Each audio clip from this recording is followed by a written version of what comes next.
and welcome to my February wrap-up. This is actually for February of 22 and I'm posting this in the first half of March, so I'm ahead of the schedule based on what I've been doing. I find this fairly impressive for me.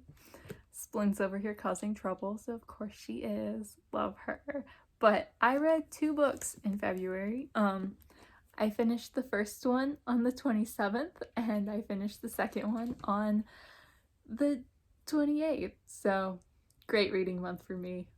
Let's talk about them. The first book I read was Lisa Gardner's new thriller, One Step Too Far by Lisa Gardner. She published this in 2022, I believe, probably in January sometime, but to be perfectly honest, I haven't been paying that much attention. I just realized it was out and went and panic got it from the library in like 6 seconds because I always read her new releases. I have for years now. 3 stars. This was an okay book. On to the next one. No, I'm kidding. I have thoughts. This is an adult thriller, as are all of her books. She basically writes a new thriller every year. I always read them. I like them. They're fine. This is about a woman who finds people. She's kind of a nomad, I think is how she describes it. She doesn't really live anywhere. She doesn't have any permanent people in her life. She just kind of finds stories online about missing people, and when one of them calls to her, she goes to that place and she hunkers down for, weeks or months and tries to find the person with, great success in terms of the finding, limited success in terms of the happy outcomes. This is the second book about Frankie. That's her name. I don't remember what the title of the first book about her was, and to be honest, I forgot there were any books about her until they started referencing it in this one. This one was interesting in terms of Lisa Gardner books. Basically, this missing persons case that Frankie has been attracted to is a missing hiker. He went missing 5 years before during his bachelor party. He was a very experienced hiker and decided that for his bachelor party he wanted to go hiking and camping with his friends. So they did. Something bad happened that night and he never returned.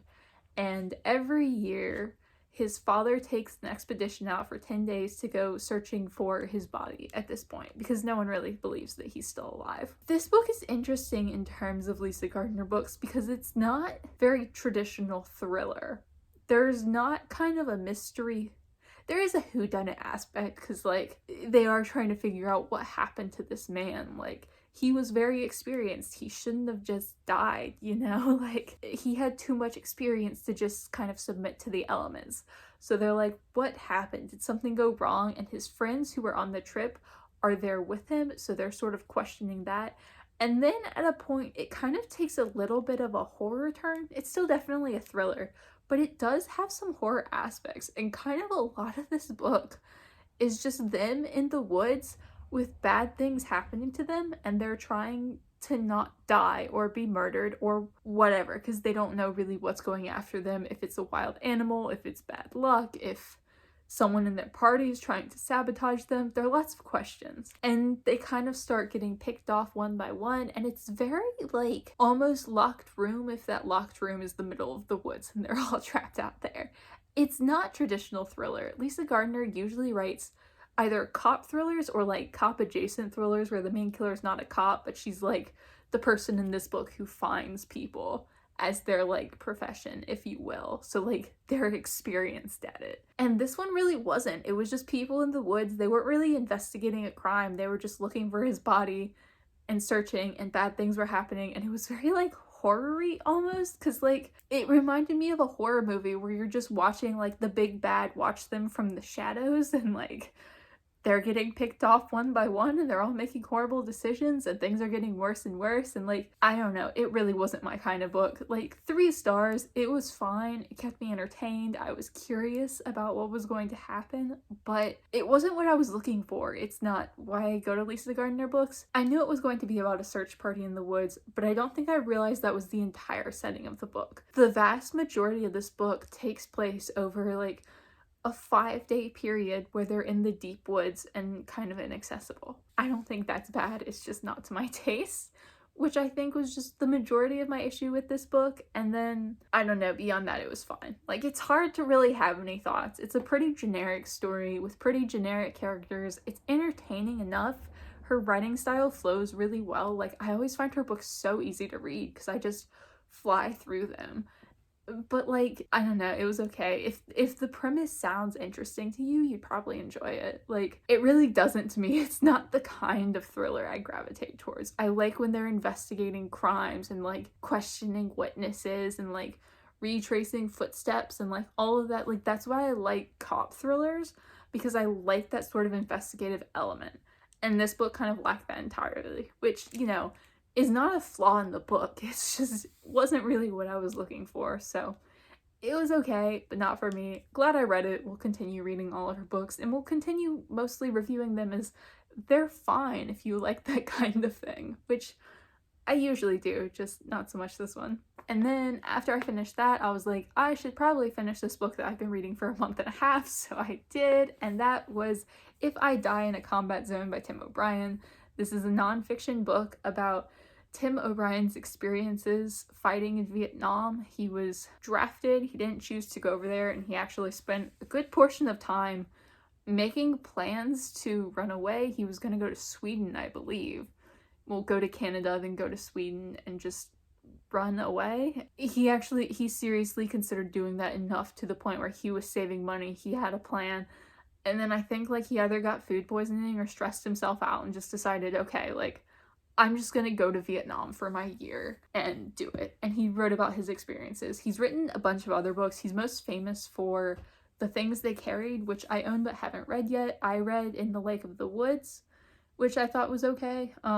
Didn't love that one as much as I wanted to, but I saw this at the thrift store, and for whatever reason, I thought I would love it, and I really, really did. It was 4 stars. I think it's a great book. If you want to read a first-person perspective of what it was like in Vietnam, I highly, highly recommend this. Like, it was so great, because that's just what it is. And I looked at the publishing date, and I forget the actual date, but it was not too long after the war, so a lot of his thoughts in this book are really present. Like, it feels like he's discussing the here and the now, and it's not reflective almost at all. It's all just what he's experiencing, what he's feeling, what it's like.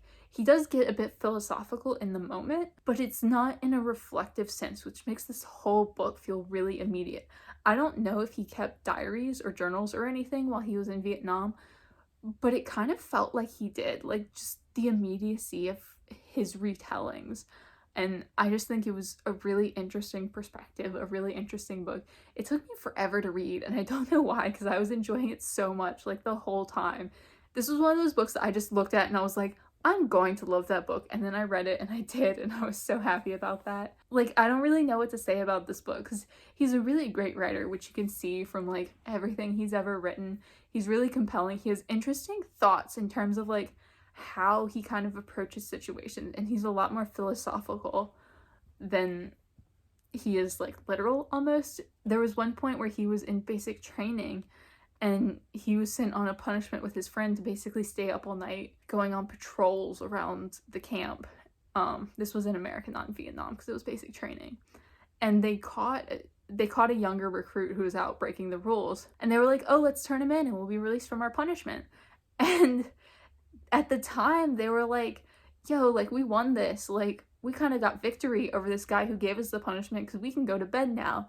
And then Tim O'Brien was talking about how he was like laying in bed thinking like, hey, we didn't actually win there. We got punished for not conforming, and then we conformed by basically tattling on this other guy who was also breaking the rules. And it's just really, and he has a really interesting perspective. I think it's such a worthwhile book.